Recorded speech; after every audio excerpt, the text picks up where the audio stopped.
কেৱল মুখ্যমন্ত্ৰী পৰিয়ালৰ বাবেই নহয়, অসম চৰকাৰৰ বাবেও যেন আশীৰ্বাদ হৈ ধৰা দিলে বিশাল চুমিৰ কোটি কোটি টকাৰ প্ৰবঞ্চনাৰ কাণ্ডই। চুমি বিশাল কাণ্ডই ৰাজ্যৰ সকলো ইছ্যুকে পাব্লিক মেমৰিৰ পৰা কেনেকৈ মচি পেলালে সেই কথা আমাৰ পূৰ্বৰ প্ৰতিবেদনত উল্লেখ কৰা হৈছে। আৰু ইয়াৰ লগতে সংবাদ মাধ্যমে চুমি বিশালৰ প্ৰসংগৰে যেন ঢাকি পেলালে ঢিঙৰ নাৰকীয় কাণ্ডৰ কথা। ঢিঙৰ নাবালিকাগৰাকীয়ে ন্যায় লাভ কৰিলেই নেকি? এজন অভিযুক্ত পুখুৰীত সাঁতুৰিব নজনাৰ বাবে হেণ্ডকাপসহ মৃত্যুক আঁকোৱালি ল'লে। বাকী দুজনক আজিলৈ বিচাৰি নাপালে আৰক্ষীয়ে। সকলোৱে পাহৰি পেলালে ঢিং কইনাৰ ন্যায়ৰ প্ৰসংগ। কিন্তু কেৱল তফাজ্জুলেই দোষী নে গেং ৰেপত আৰু কোনোবা আছিল? মূল অপৰাধীজন যে ইমান সাউতকৈ ধৰা পৰি পানীত হেণ্ডকাপৰে সৈতে জঁপিয়াই মৃত্যুক আঁকোৱালি ল'লে, বাকী কেইটাক ধৰিব কিয় নোৱাৰিলে আৰক্ষীয়ে? নে তথ্য সংগ্ৰহত এলেহুৱা আৰক্ষীয়ে ৰাফা দাফা কৰি পেলাবলৈকে ধৰিবলৈ চেষ্টা কৰা নাই অন্য দুই পলাতকক? কিয় ফটো পোহৰলৈ অহাৰ পাছতো গ্ৰেপ্তাৰ নহ'ল অন্য দুগৰাকী অভিযুক্ত? নে তফাজ্জুলে হেণ্ডকাপেৰে পুখুৰীত জাপ দিয়াৰ পাছত নগাঁও আৰক্ষীৰ তদন্ত প্ৰক্ৰিয়া শেষ? আইন আদালত একো নাই কিশোৰীগৰাকীৰ ন্যায়ৰ বাবে? এইবোৰ প্ৰশ্নৰে নগাঁও আৰক্ষীক ঠকা সৰকা কৰাটো মূলসুঁতিৰ সংবাদ মাধ্যমৰ দায়িত্ব নাছিলনে? কিন্তু পাব্লিক মেমৰিক ব্ৰেইন ৱাছ কৰাৰ মূল ভূমিকা লৈছে ৰাজ্যৰ মূলসুঁতিৰ সংবাদ মাধ্যমে। তাতে আকৌ হাত উজান দি উটি ভাহি আছে ছ'চিয়েল মিডিয়া ইউজাৰসকলে। কিন্তু উটি ভাহি থকা সেইসকলে এতিয়াও অনুভৱ কৰা নাই যে চুমি বিশাল কাণ্ড যেতিয়া তল পৰিব তেতিয়া তেওঁলোকেই ককবকাই ফুৰিব লাগিব। হয়, চুমি বিশালে কোটি কোটি টকাৰ প্ৰবঞ্চনা কৰিছিল।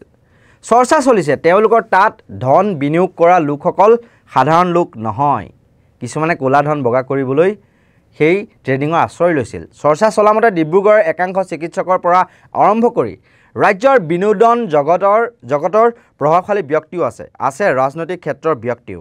যদি ধৃত বিশাল ফুকনে সঁচাই আৰক্ষীৰ জেৰাত কোন কোন লোকৰ পৰা ধন লৈছিল সেই কথা প্ৰকাশ কৰিছে, তেওঁলোকৰ সকলোৰে নাম ৰাজহুৱা কৰা হোৱা নাই কিয়? কেৱল বিনোদন জগতৰ একাংশৰে নাম প্ৰকাশ কৰা হৈছে কিয়? এই প্ৰশ্নবোৰ সংবাদ মাধ্যমে নকৰে কিয়? নাম প্ৰকাশ নকৰা চৰ্চালৈ অহা ডিব্ৰুগড়ৰ চিকিৎসকসকলে ক'লা ধন বিনিয়োগ কৰিবলৈ বিশাল ফুকনক দিছিল নেকি? সেই প্ৰশ্নও কৰা নাইকিয়া সংবাদ মাধ্যমে। তাকে নকৰি চুমি বৰাই কি কি উপহাৰ পালে, কি কি কাপোৰ পিন্ধিছে, ঘৰ কেনেকৈ সজাইছে আৰু তাতকৈ নিচ বা তললৈ নামি চুমি বৰাই বিশালে উপহাৰ দিয়া গোল্ডেন প্লেটেড লেট্ৰিনত পায়খানা কৰিছে নে বা কেনেকৈ কি ৰঙৰ পায়খানা কৰিছে তাতো এজন নামদাৰী দিগ্গজ সাংবাদিক নামি পৰিছে এইবোৰ তদন্ত কৰাত। এনেদৰে এক পৰিৱেশৰ সূচনা কৰা হৈছে যে ৰাজ্যত ঘটি থকা চৰকাৰৰ কেলেংকাৰী, অনিয়ম, জ্বলন্ত সমস্যা সকলোবোৰ পাব্লিক মেমৰিৰ পৰা অন্তৰ্ধান কৰোৱা হৈছে। ৰাজপাট খোৱা তথা ক্ষমতাত থকা ৰাজনৈতিক নেতাৰ বিত্তীয় অনিয়ম, কমিছনেৰে ৰাইজৰ ধন হৰাট কৰাৰ বিষয়েও শব্দ এটা কৰিবলৈ অক্ষম এইবোৰ সংবাদ মাধ্যম। মুখ্যমন্ত্ৰীয়ে যে ৰজাৰ দৰে স্বৈৰাচাৰী শাসন চলাইছে সেই লৈও কোনো প্ৰশ্ন নাই সংবাদ মাধ্যমৰ। তীব্ৰ সাম্প্ৰদায়িক মেৰু বিভাজন কৰিছে তাক লৈও নিশ্চুপ মূলসুঁতিৰ সংবাদ মাধ্যম। ৰাতি সপোনত দেখি দিনত যি মন যায় তাকেই কৰিছে মুখ্যমন্ত্ৰীয়ে। যি মন যায় সেই আইনকে প্ৰণয়ন কৰিবলৈ উঠি পৰি লাগিছে। তাতো কোনো আপত্তি নাই সংবাদ মাধ্যমৰ। ইফালে মুখ্যমন্ত্ৰীৰ ঘনিষ্ঠ এগৰাকী প্ৰভাৱশালী মন্ত্ৰীৰ বিৰুদ্ধে মৰিগাঁও জিলাত পৰিৱেশ ধ্বংস কৰাৰ গুৰুতৰ অভিযোগ উঠিছে। পাহাৰ ধ্বংস কৰাৰ লগতে চিণ্ডিকেটৰো অভিযোগ উঠিছে। এই লৈ নগাঁৱৰ সাংসদ প্ৰদ্যুৎ বৰদলৈয়ে অভিযোগ উত্থাপন কৰাৰ পাছতো মূলসুঁতিৰ সংবাদ মাধ্যম নিষ্পালি দি থাকিল। জাগিৰোড পেপাৰ মিলৰ পুৰণি কাৰখানা, ভৱন, আচবাব আদি ভাঙি চাফ চিকুণ কৰিবলৈ নিলামতো কেৱল কমিছনৰ অংকৰ বাবেই অসমীয়া লোকক বঞ্চিত কৰি অনা অসমীয়া জনৈক গোৱেংকা নামৰ ব্যৱসায়ী এজনক দিয়াৰ গুৰুতৰ অভিযোগ উত্থাপিত হৈছে। গো সুৰক্ষা আইন প্ৰৱৰ্তন কৰি ৰাজ্যত গৰু সৰবৰাহ বন্ধ প্ৰায় কৰিলেও মহ সৰবৰাহ হুৰাহুৰে চলি আছে।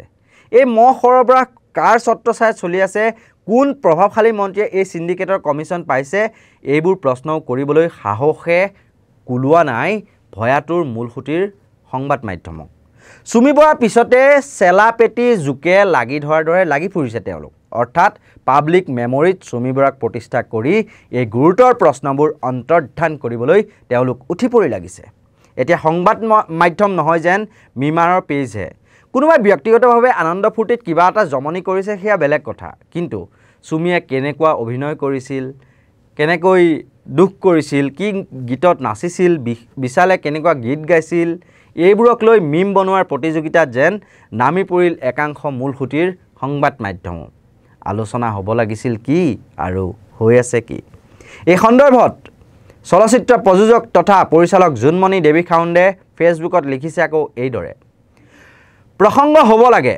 ইমান ঠকবাজি কৰিব পাৰিলে কেনেকৈ কোনে কোনে কোটি কোটি ইনভেষ্ট কৰিছিল সিহঁতৰ আয়ৰ উৎস কি কিন্তু ফকতীয়া বাতৰি প্ৰতিষ্ঠানবোৰে ফালি আছে কি উপহাৰ দিলে ক'ত খালে ক'ত শুলে ইত্যাদি দোষীক হৰুৱাই দিয়াৰ চক্ৰান্তহে কৰে এই বাতৰি কৰাবোৰে মুঠতে চৰকাৰ প্ৰশাসন চালাক চতুৰ মন্ত্ৰীকেইটাৰ অগোচৰে এই সাধাৰণ ল'ৰা ছোৱালীকেইটাই ইমান ঠকবাজি ব্যৱসায় চলাই যাব নোৱাৰে সেইটো সত্য কাৰ কাৰ ক'লা টকা সোমাই আছিল সেই কথা ক'লা টকা বন্ধ কৰিব বুলি শাসনলৈ অহা চৰকাৰখনে ফাদিল কৰক আমাক ইনভেষ্ট কৰা কেইটাৰ তথ্য লাগে কোনে কাক কৰিলে তাৰ তথ্য নালাগে